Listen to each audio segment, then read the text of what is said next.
Want the reward? Do the damn work. Challenge yourself. Inspire change.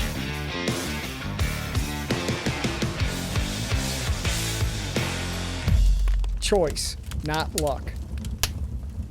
Good afternoon, everybody. Todd Crandall, the founder of Racing for Recovery. Excited to bring you another killer podcast. And I have Josh with me. Let's start with this. Who are you and what do you do? Hey, Todd. Thanks for having me on. My name is Josh Venis. I am an endurance sports coach locally, and I've been doing triathlon endurance sports since 2016. I've grown up in the area, have two wonderful daughters, and really just been living life, man, maximizing everything to its fullest and really embracing this endurance sports journey in the last 9 years. How did we meet? Yeah, that's a great question, Todd. I think for me, we originally met at either the first Sylvania race I ever had or the first Rocktober race I ever attended when I did my first 5K at your event. Had to have been back in like 2017 or 2018. It's been a hot minute. And what I've never really asked these questions because I haven't had someone like you on here. Why are you doing this podcast today? Yeah, I think for me, Todd, I think it's, you and I have had a lot of good conversations in the past, and I think I just want to share and kind of go back and forth with you and hope that we can, shed some light on some wisdom that someone could take away from this. And, we both come from interesting perspectives. Yeah. You obviously have been in this arena for a very long time, and I feel like as I've evolved into my coaching world, it's allowed me to see some of that on my side as well. Why triathlon? Why did you even get into this? And I don't call it a sport. I don't know how you refer to it, but I just call it a healthy lifestyle. Why did you choose this to be a part of your new living? Yeah, for me, I think when I rewind back and think about this in my mind, there's always a catalyst that drives you to come into something like this, right? I mean, not anyone walking down the street is going to say, hey, I want to walk into a triathlon tomorrow or get into running or get into some endurance sport. So for me, the catalyst was I went through a divorce in 2015. I started, I made a choice to break up my family, which is not something I'm super proud of. But at the end of the day, it was one of the best decisions I've made in my life. And from that moment forward, I made a commitment to rediscover myself and find something new that I could hold on to, become a better version of myself, and really embrace a new journey. And that was when it kind of started. And I would say, in 2015, I never had ran a 5K before. I ran my first 5K, and then I jumped into triathlon in 2016 and hadn't swam a lap in the pool, didn't own a bike, and didn't even know what the sport of triathlon was until I just kind of stumbled upon it. And once I started training and bought my first bike and started swimming in the pool, I just started building things one at a time until I did my first race at Maumee Bay, June of 2016. Had my two girls there. It was Father's Day. And the joy that I found crossing that finish line was just priceless. And, when you do your first race, I don't know if you can remember your first race, but I will always remember this race. It's like, you just want to survive the swim and you just want to survive the bike and you want to cross the finish line without passing out, right? And so I think that first experience was very eye-opening to what is possible. And so from there, it just continued to build. I signed up for another race in 2016. And then going into 2017, I really rechanged my goals and perspectives and said, wow, I want to do this on a bigger level. And that's when I started to get into the bigger races. I started to go for the Olympic distance. And then in 2018, I went for my first 70.3 at Muncie. And then from there, I really got hooked. I hired my first coach. I started working at a very different level from a training perspective and really got hooked. I think, people say that this is I don't want to use this word in a bad way, but it's an addicting sport, but it's not an addiction. It's a purpose-driven lifestyle that allows you to unlock your true potential as a human being. And I think people that look at this sport and think we're crazy, right? We are a little crazy, some of us, but we also are very disciplined and we are very dedicated to what we do. And I think, as I've grown my journey, moving forward beyond 2018 and 2019, when I was doing multiple 70.3s a year, I got into coaching. And that was what really unlocked the next level for me, not only as an athlete, but now I'm starting to help others, right? And I think that's my whole mission now as I carry forward 2025 and forward. I've been coaching for 5 years. This is where my true calling is helping other people learn how to do what you and I do and help them achieve things at a high level that they don't even think is possible. And that's what I'm driven by today. So I want to go back to what you said initially when I asked you about coming into the sport. You said you were going through a divorce. Obviously, don't want the details of that. I want to talk about your emotions of that. Like, how defeating was that divorce? And then talk about the process of coping with those emotions effectively and what you've learned from them.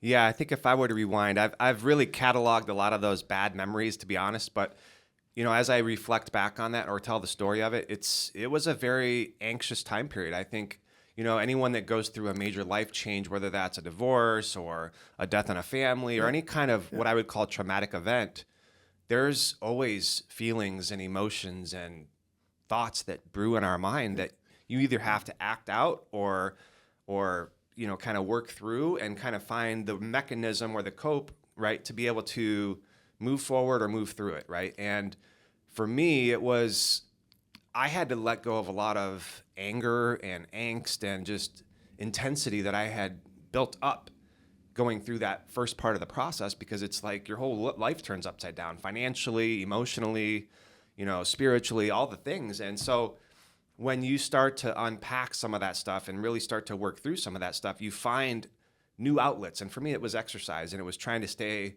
on the path of being dedicated and committed to daily consistency on going out and doing a run or showing up and doing a bike session or going to the pool 3 days a week, whatever it was. And I knew once I started building that daily consistency and the daily habit, it gave me a sense of purpose. It gave me a sense of, wow, I can really build some things together to make things look different than what it was before. So that was what I started to do. And then as I was progressing through my triathlon journey, it then became, I want to be a good example for my kids, right? I want my kids to see their dad as a winner. And, I've always been a very competitive person my whole life. I played high school sports. I did martial arts for 15 years when I was a kid. So I've always had a very competitive bloodline. And for me, when I was kind of evolving through this traumatic process, I was like, I've got to find a new way to show my kids a good example that they can follow and or say, wow, my dad did this or my dad does this, right? So that was then the new motivation that kept carrying forward. And as I started bringing them to races and helping them be part of the process and the journey, it became very, very rewarding to see how they would engage, not only with me, but other people at the races. And it's a positive environment, right? And I think anyone that goes through a traumatic experience, the number one thing they can do is find multiple things that give them positive energy back to really help fill the cup in a different way, right? When you're going through a traumatic experience, it's very draining. It's very negative. There's a lot of things you can kind of flip the coin on and say, oh, wow, do I want to have a good attitude about this or a bad attitude about this, right? But the more you fill your cup with positive energy and positive people, now you have the cards stacked in your favor.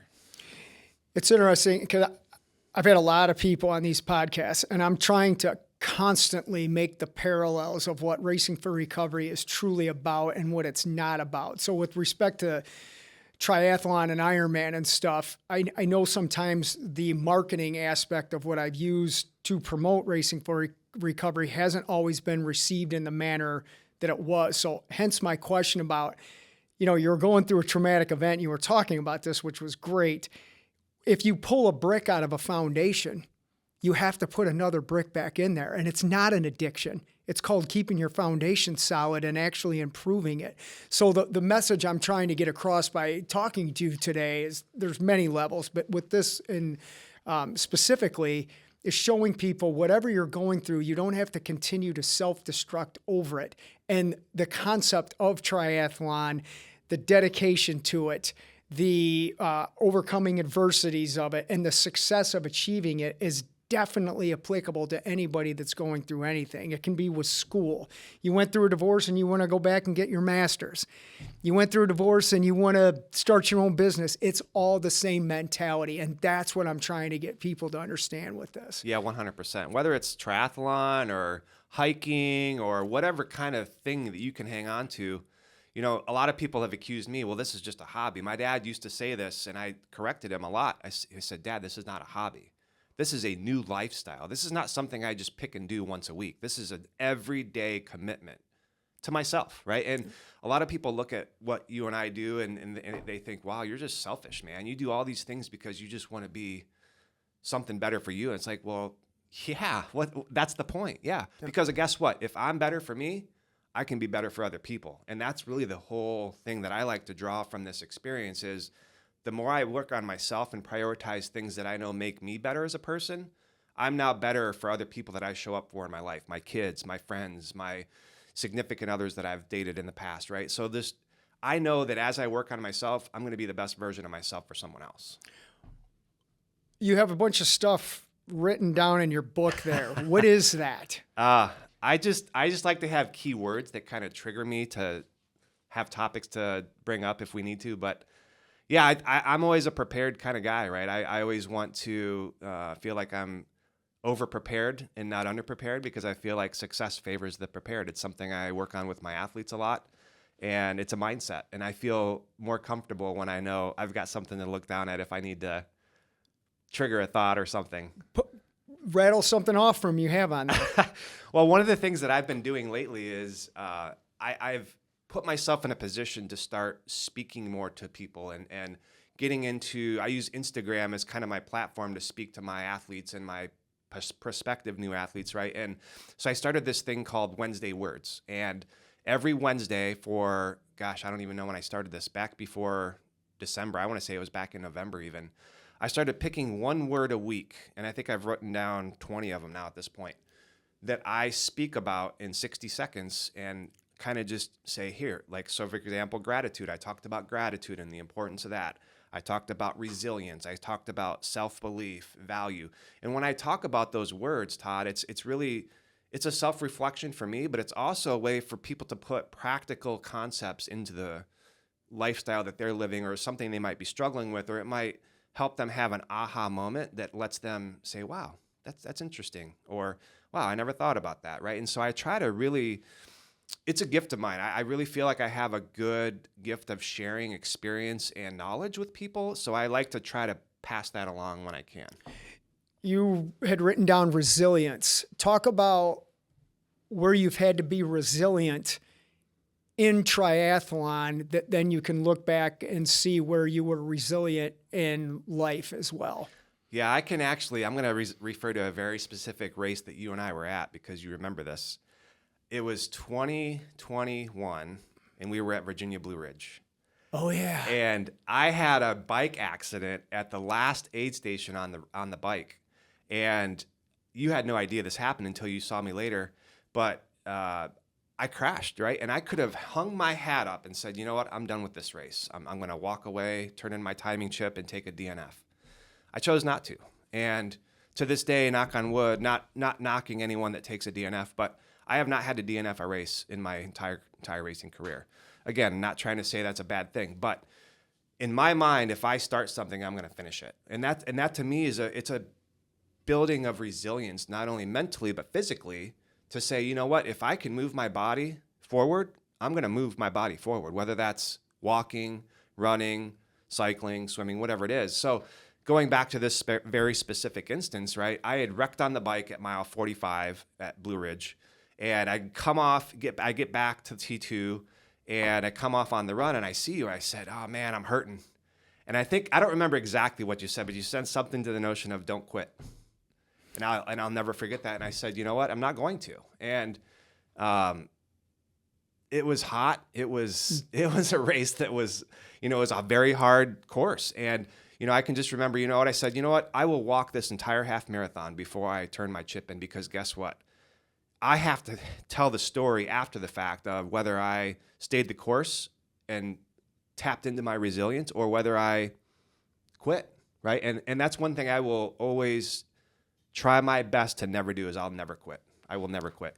And it's a mindset. It's an approach. And right, there's things that I've called quitting in my life, but I'll never quit on myself. I'll always find a way to navigate the task at hand, the cards I'm dealt. And you know what? It may not look as glorious as I thought it might look when I started the day or when I started the task, but when I finish it, I know I'm going to finish it with pride and smile and say, you know what?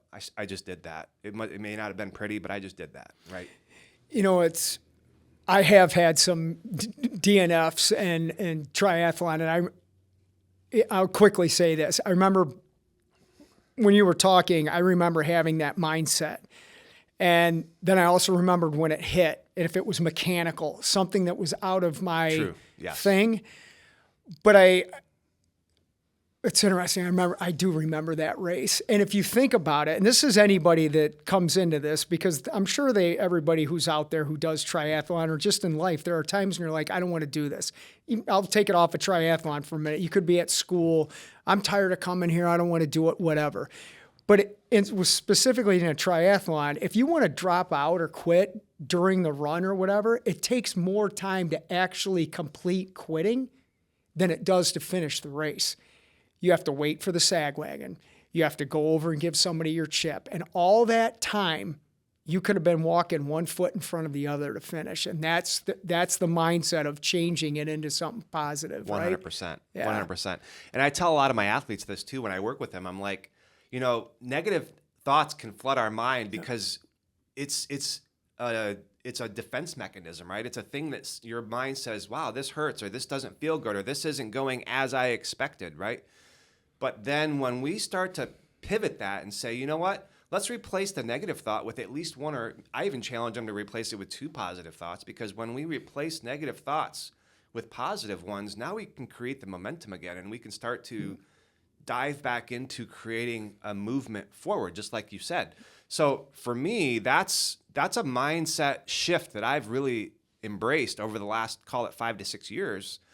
And I think I really unlocked that through learning how to coach other athletes through it, because yeah, I did it for myself, but when I start to enforce this with people I work with and athletes that I get to coach, it really makes me think of it a lot more front of mind, because now it's like, I have to be an example. I can't be the one that's quitting. I can't be the one that's giving up. I can't be the one that's slacking off, right? I have to do the work too, right? And they don't look at me as my athletic journey being part of my coaching. I mean, there's 2 separate chapters to that book.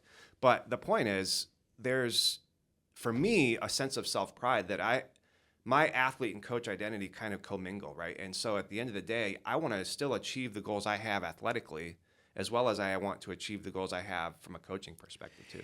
Let's talk about resilience and overcome adversity. And this is one thing I definitely want to cover with you today. We had a pretty heartfelt discussion last, October, November, whatever, where you were going through some stuff with career change with respect to employment. And I can definitely relate to this. I haven't really talked to you in depth since then. How did you get to where you are now and you didn't cave in? Because I remembered that conversation. Sorry, one more thing in there. When we were talking about this, and I think I said it to you, I'm like, I want to see what you have right now to get through this, because that's some heavy stuff. When you lose income and you have kids and everything, that's the make or break, and you're doing it. So how did you do that and share that message? Yeah, I recall that conversation, Todd, and I thank you again to this day for having that with me. I think, it was basically a fork in the road with my corporate America job and the coaching, because I had been coaching and doing a corporate America job for the time that the whole entire time, kind of saddling 2 horses, right? And both were remote positions, so I was able to do it, right? I was able to work my day job and do my coaching at the same time. Well, corporate America being what they are, like everything, like sometimes there's layoffs and there's like cutbacks and there's, salary reductions. So I was a byproduct of that. And, I thought, you know what, this is tough. Like this is really heavy. And what am I going to do? And at the time I had already invested in a mentor that I was working with. And she just kind of said, you know what, take this as a sign and start moving faster. And I said, ooh, okay, let me lean into that a little bit. So October 1st of 2024 was when I kind of cut the cord from corporate America and went full-time into coaching. And I said, you know what? I've been coaching for, at this point, 4.5, 5 years. What if, right? What if I go all in 100% and focus every ounce of my energy being competitive, being resilient, being able to be a driver, and being able to control my own destiny, what if I put all that energy in one focused area? And what will that produce? And so that's what I did. For the first 30 days, I hustled hard the entire month of October. And I was trying to talk to new athletes, make new connections. And it was failure and success that started to come from that, right? Because I can't expect 100% conversion on every single person I speak to come be an athlete that I get to work with. But I have to talk to enough of them to get enough people to work with, right? So through October, November, and December, I doubled my coaching business. And I'm very proud to say that was scary. It was scary, but it was also a period of time that I had to lean into and say, you know what? I'm going to trust the skills that I've built over the last 4.5 years, the reputation that I've built, the passion that I have. I'm going to convert that 100% into focused on coaching and helping others. And it was more about, too, bringing value to people, right? And there was people that I talked to that I said, you know what? You may not hire me, but if I can give you value of some way, I'd love to offer that to you, right? And so I wasn't always expecting every person I talked to hire me as a coach, but what I was expecting to give them was value. And once I started approaching things from I'm going to offer value first, it becomes contagious, because now people start to say, wow, he's not asking me for anything. He's trying to give me something, right? And so I've formed a new approach that kind of goes toward, I'm going to offer value before I ask for anything from anyone. And I think that a lot of people can embrace that, because if you think about it, a lot of people ask for things first before they give something back. And if we just reverse that equation a little bit, and if we give first, and we're always thinking about that first, now the perception of what you're asking for changes because you've given something first. That's I'm nodding my head in agreement, because that's basically what was done with Racing for Recovery. Free support group meetings for 15 years before it started to turn into a business. It wasn't about, well, what can I get from people? It's always been about, what do we have that we can give to let somebody else get something out of it? And there's so many parallels to what you've gone through, what you're doing, but that whole giving is key. You know, and as you're talking, I'm like, yeah, that's our whole concept, you know, is you put it out there for people, you tell them the benefits of it, you can lead by example, they see that, right? And then it's up to them. Exactly. But it's not us asking, it's them deciding if they want to invest. That's one thing I hear it, and I'm sure you do too, when people put cost and not use the word investment, right there, I'm like, you're not really invested in yourself. That's right. Because if it's a cost, that's a different mindset. The money should be an investment into self, that you're going to get something out. Right. When you invest, you get a return on investment. Correct. Right? And that's the thing that I try to tell people too. It's like, when you're embracing a coaching relationship with someone and you're trying to do better, the byproduct of that is you're improving your performance, right? Your expectation is, I want to get something out of this. I want to learn. I want to grow. I want to break through a barrier that I once may not have been able to do on my own. And that's why you have framed that 100% perfect. It's always an investment, right? And I've found that I've had to do that for myself, right? Had I not invested in this mentor that I had picked when I was ready to grow this coaching business bigger, I'd be still trying to fumble on my own, figuring it out, right? But I have gotten very good in my whole entire life. I'd say in my last 25 years professionally, I have surrounded myself with very successful people. And I feel like the more people you surround yourself that are successful, the more successful you're going to be. There's that law or that phrase, you're the most successful of the 5 or 6 people that you're surrounded with closely. And I firmly believe that. And that's why I like to stay connected with guys like you, because I know you've built successful platforms. This is a huge deal, right? This impacts a lot of people, and not only in Northwest Ohio, but across the world. And, you know, I'm just trying to do my own version of that, right? Whether that's, you know, coaching 25 or 30 athletes, or, you know, going out and helping a youth program. I just got approved to help coach the local Team Toledo youth program this summer. So like, I'm trying to branch myself out too. And it's one of those things, you got to take a leap of faith and really trust that things are going to work out because you're committed to it. You're going to make it work. think of how many people, well, it's Friday at noon. I'm sure there's some people drinking already, but on the average workday, 5 o'clock, people sitting in a bar talking about I coulda, woulda, shoulda. Yeah. And those are conversations I have absolutely no interest in, zero. Because I'm just like, you know what, dude, you didn't. So let's talk about others that did Right. or that are doing. And that's what separates. Yeah, I was thinking, as you keep talking, what if you would have just went and got another corporate job? Yeah. What would we be talking about right now? Nothing. That's a great question. Yeah, I think, I would have still been half in, half out, right? Mm-hmm.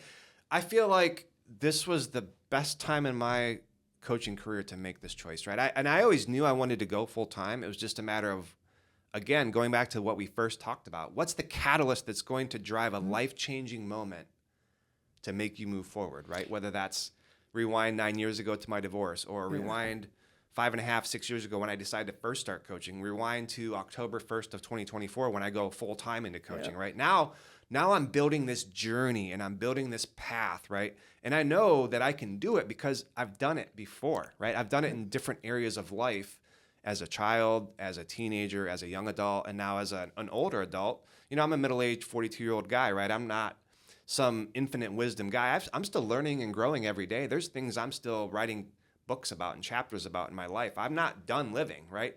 So this phase of my life is about embracing what I can do with this endurance sports lifestyle and how I can impact other people and influence people in a positive way that allow them to see the lifestyle as well.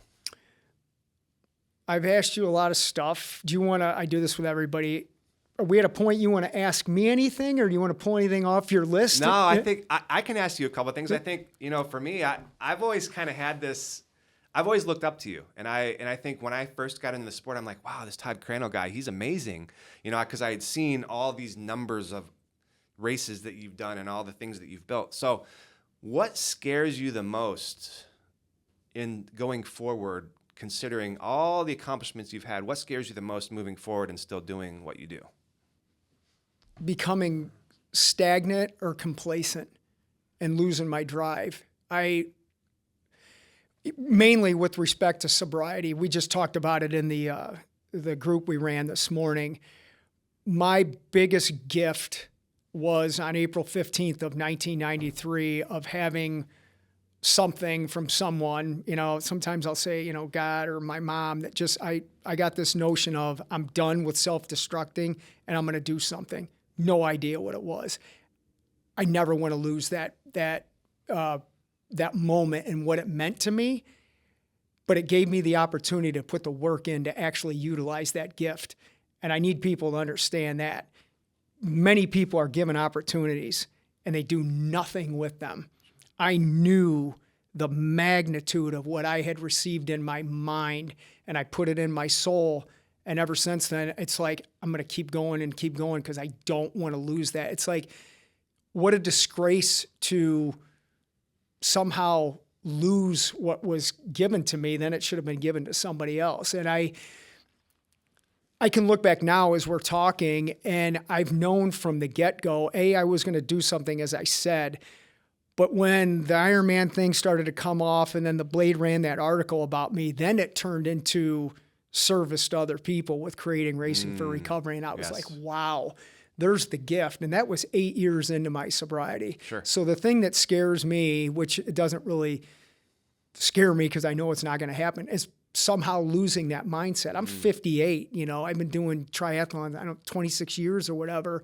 It's knowing, being grateful that the body still works, the mind is still driven as all get out. And as long as I keep using those two in service, I can have a good time traveling the world and doing races with you, watching you prosper, and that'll keep me going because I have no intentions of quitting. Yeah, I love that. And I think for me, I'm just following the same path you're on. I'm just farther behind, right? I mean, we're 25 years separated in age, and I'm trying to do very similar things to what you've done. And it's inspiring because all I have to do is say, wow, look back and see what Todd did a little bit. Not that I'm trying to trace every step, but I'm like, you're a guy that I can look up to and continually reflect on and say, wow, Todd did this. Or, Todd had a tough moment here, but he got through it, right? And I think when we look at different people that we put in our circle, right? We have to always lean on some of their experience to say, how can that form us to change something that we're trying to do? And how can that make us a better person, right? And so another question I have is, you've written a lot of books. You've had a lot of accomplishments, let's just say in the last however many years, 30 years, let's just say. What are you looking to write moving forward in terms of the next version of Todd Crandall and the next version, right? You've got wonderful kids. You've got 2 daughters, a son. They're all having, moving into their adult life. What are you looking forward to in terms of writing the next chapter in your life? Wow, no one's asked me that. I'm actually working on a 7th book, which even me saying that, I'm like, holy cow. These are some of the things that I never thought I'd be speaking on when I was doing drugs, and certainly when I got into this, because I'm going to watch how I say this, but I didn't start Racing for Recovery to be some famous dude that's on television and writing books. And because of that integrity, I am writing 7 books now. And this latest one is really on, let me back up. My 6th book is called Creating. And that was really taking everything that I have learned and showing people how you can create yourself. So that title, Creating, is more of a manifesto, if you will, Sure. but it's applicable to the reader. Well, now, since the response of that book, because all of the books I've written have been a response or a question that's been asked by the previous book. So this other one now is getting behind the science of things, of basically what I think it takes to be great. Mm-hmm. And I want to say this too, I'm not calling myself great. I'm saying to achieve your form of greatness. Right. Sleep. Some of the stuff I'm learning about sleep, again, food, which everybody knows how I feel about food, and we're not doing that today, but the science behind some of the stuff, the science behind exercise, the science behind changing your brain from pulling out more of the subconscious and let it coming into the conscious. These are the things that I've been working on personally that I'm just blown away from. So this next thing is going to be the science on basic wellness in many parts, and it is going to be mind blowing. So when people if people are willing to learn. It's like the book Do No Harm. That's 550 pages of just information that is factual. It's not my opinion. Who cares what I think? This is science. And now I'm taking that into a more what everybody goes through. And with respect to sleep, I'm going through some spells right now where I am lacking in it from a variety of reasons. Mm-hmm. And the significance of a lack of sleep on people is astonishing. You can actually die from a lack of sleep. Yeah, it's true. Very true. Right? And I want to educate people more on some of these things on a factual basis. So that's my latest project. Yeah, I love that. You triggered a thought I had, and it's, when I work with some athletes and they talk about how they're not performing or what's not going right, I always go back to kind of some foundational things, right? One of them is sleep. One of them is fueling, whether that's before, after, or during a session, right? But not only fueling for that, but eating in an entire day, right? And then I also go back to stress and how we manage stress, right? Because guess what? Anything that comes into our life that may be unexpected or unwanted is probably some form of stress. It's how do we manage that? How do we navigate it? And how do we push it aside so that it's outside of our circle of influence, right? Because it's going to come. There's no stopping it.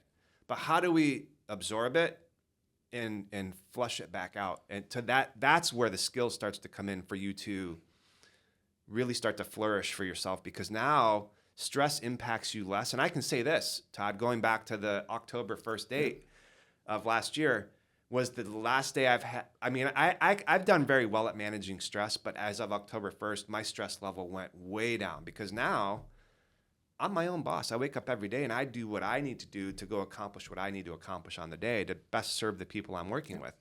But going back to recovery and stress and sleep, one thing I learned from my oldest daughter is you have a 90-minute sleep cycle, right? So every 90 minutes, you're in a sleep cycle, right? So if you think about that, you should be targeting a 90-minute increment of sleep, whether that's in terms of, hopefully you're getting more than 6 hours, but 6 would be the lowest end of that 90-minute increment. But then you could go 7.5 and then go 9. But if you've ever woken up like at 8 hours and 15 or 7 hours, you're in the middle of a sleep cycle, right? So think about starting to put some science behind our sleep. And I've educated my athletes on this. I said, listen, you should either target 7.5 or 9, because if you go less than 7.5, you need to go down to 6, which is really not ideal for functioning, or you need to round up to 9. And sometimes you might need that 9 hours of sleep. But back to the point here, I think just understanding certain things that will help you be better as a person, you have to start changing the habits that allow you to do that, right? Whether that's creating a disconnect at night, a disconnect where you're like turning your phone off, or you're, getting rid of TV and distractions at a time where you can start to unwind the mind, relax, and try to fall asleep without sitting there turning and thinking about things, right? And I think I've struggled with that too. And I've had to force myself to really calm down, remove all the distractions, set myself up for success so that I can have a good night bedtime routine. Well, if everybody reflects now that you're watching this, when I asked you about the divorce stuff, at Racing for Recovery, we're dealing with people who have had some serious trauma, not to minimize the public who hasn't gone through trauma. Sure. But that is the catalyst of not only reducing stress, but enhancing sleep and giving yourself an opportunity to create whatever lifestyle you want to create. But that's another piece of this. People do not understand the impact that it has on the body. And there's a book called The Body Keeps the Score, which is so important. Yes. And even, I don't want to get into it now, but I can tell when I'm off, it's because of a lot of some things that happened that I haven't dealt with as well as I should have. And that's admitting that I'm not perfect in some of these things, but I definitely can tell when I'm coping with it better, I sleep better. Sure. And I can also tell when stuff's coming around and I don't handle it as well, I don't sleep well. Yeah. And that, again, the science behind this makes the application and the success of it even more fascinating to me. 100%. And these are things that my first 2 decades in sobriety or whatever, I wasn't even cognizant of. It was just doing. And now I'm trying to really understand, well, why am I doing that? It's not just the drive. Mm-hmm. There's stuff going on in our bodies that are allowing that. And it's great. Yeah, a couple of things I'll offer to our listeners. One thing that I've done, and I know you do this as well, that's why I'm going to bring this up, is one thing I've gotten better at doing is journaling, kind of getting thoughts on paper so that I can get it out of my mind, as well as reading, right? And because when you kind of do a couple of those things before bed or whatever time of your day you want to put those in, it's going to help get things out of your mind that might be causing that stir and churn that is going to give you the anxiety, that's going to give you that, I feel uncomfortable because I haven't worked through these thoughts. But if you put pen to paper and write it down and journal, I've got several pages here, right? It's one of those things that allows you to let it go and get it on paper. Now you don't forget it because you wrote it down, right? Yeah. Same thing with reading. You got to always be, stimulating the mind and allowing yourself to learn and grow so that you can continue to evolve, right? And so I think as you start to put some of these things in play, it just makes you become a better person. I'm going to switch to your coaching stuff now, which I'm so relieved and dare I use the word proud, but watching you really kick this into what you're put on this earth to do. Giving you a little plug here, I'll never forget when we did Wisconsin, and I'm talking to you, and I think I obviously started before you, but I remember you you blew by me on the bike. And most people that know me with triathlon, I'm into this for different reasons. I'm not trying to be good. I like being able to do them.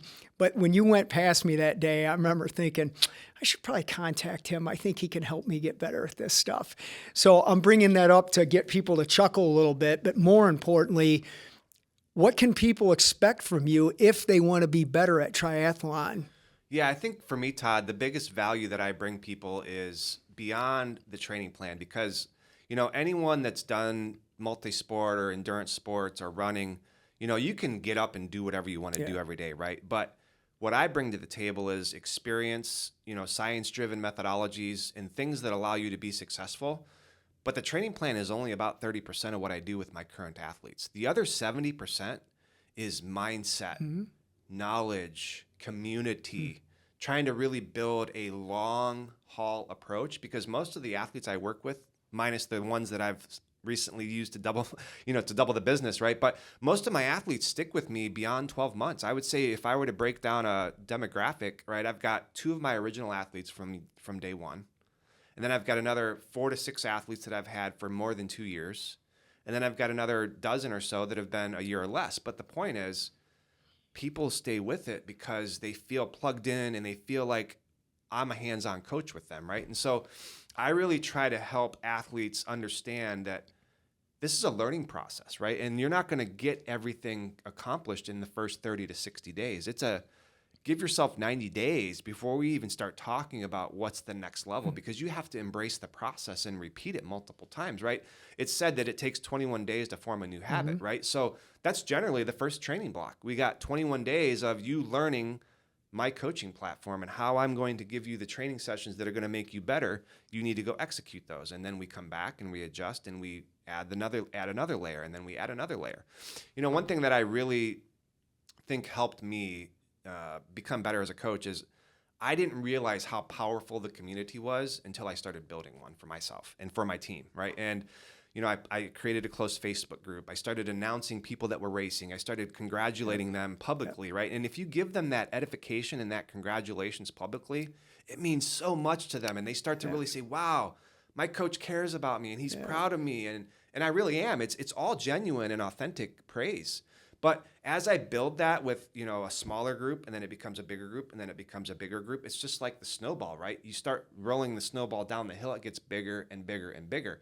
And, I've also said that, even if you're not currently working with me, you're going to stay in my community because there's a chance you might plug back in at a later time. So I pride myself too on, as long as nobody goes and works with another coach, I let you stay in my community, and I'll let you participate in our monthly Zoom calls. You can see who's racing, what we do. I give, little videos once in a while on there to kind of give tips and improvement things. But again, getting back to your question, I'm a very hands-on coach, highly available to my athletes, very responsive. I think that's another thing that people like is that I've had people come to me that have worked with other coaches and said, my coach might have said something to me one time a week. It kind of felt like they weren't even watching what I was doing. Versus me, I am in Training Peaks every single day looking to see what my athletes have done in the prior 24 hours. And I'm giving them feedback because guess what? Feedback is more effective the closer it is to the time of the event, right? So if you've just completed a training session in the prior evening and I look at it the next day, now I'm giving you live feedback that you can go say, oh, wow, I realized that's what I did. Now I can go apply this going forward. Versus if I give it to you 3 days later, it diminishes day by day until it almost means nothing, right? So I think giving good, proper feedback, being very attuned to the athlete's potential, because you and I, we've been in the sport. You could probably pick out of a crowd who's going to be successful in the sport and who's not. And you can kind of see, well, I bet I can see by what their results are, what they're capable of, right? And so I'm very highly attuned to what the athlete's potential is before they even realize it themselves. So when I see a new athlete come to me and I start working with them and I start to see how they embrace and develop their path, I can say, you know what, this is where I think we can go. Does that scare you? And they'll say, well, yeah. I said, well, guess what? We're going to get there, right? And I start to build that confidence in them, and I start to build that momentum that allows them to really unlock in their mind what their true potential really is. And that's, again, things that not every coach will do with an athlete that I know that I do with mine. So it's interesting listening to, because that's, as a clinician, that's what I do, and that's definitely what Racing for Recovery does. And I was certified as an Ironman coach a few years ago because I thought I would do that to help people who were coming in that wanted to get into triathlon. And I very quickly realized I don't want to do this. It's the same mentality behind it, but that's not what I'm trying to do. But again, I want our listeners to understand, if you're listening to Josh and our conversation today, you can apply this mentality to yourself in your own way. That's 100%. The main thing. Yeah. How do people get a hold of you? Yeah, so the best way is on Instagram at Joshua Venis. We can link that in the notes, or my website, which is www.veniscoaching.com. That's VENIS coaching.com. And on my website, it's got links to all the kind of different things that I will allow you to do to connect with me. We can book a chat. It's always free to talk to me. I never charge anyone to talk to me, right? It's Cool. free conversation because I want to, again, offer value before I ask for you to work with me. So the goal is to, continually build the image, build the brand, and build the community that I'm doing. And as I keep doing that, we're going to just keep growing and moving forward. Awesome. Anything else you want to add?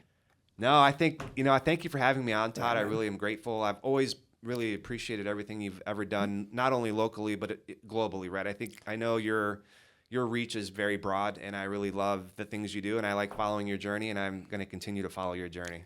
It was cool having you on. Josh Venis, everybody. Get a hold of him if you want to be good at triathlon. Don't contact me if you want to be good at triathlon. But thanks for coming on. Until next time, everybody, check out not only this podcast, subscribe to our channel, share it. Please get it out there. The Racing for Recovery message needs to be heard more and more. Thanks a lot, everybody.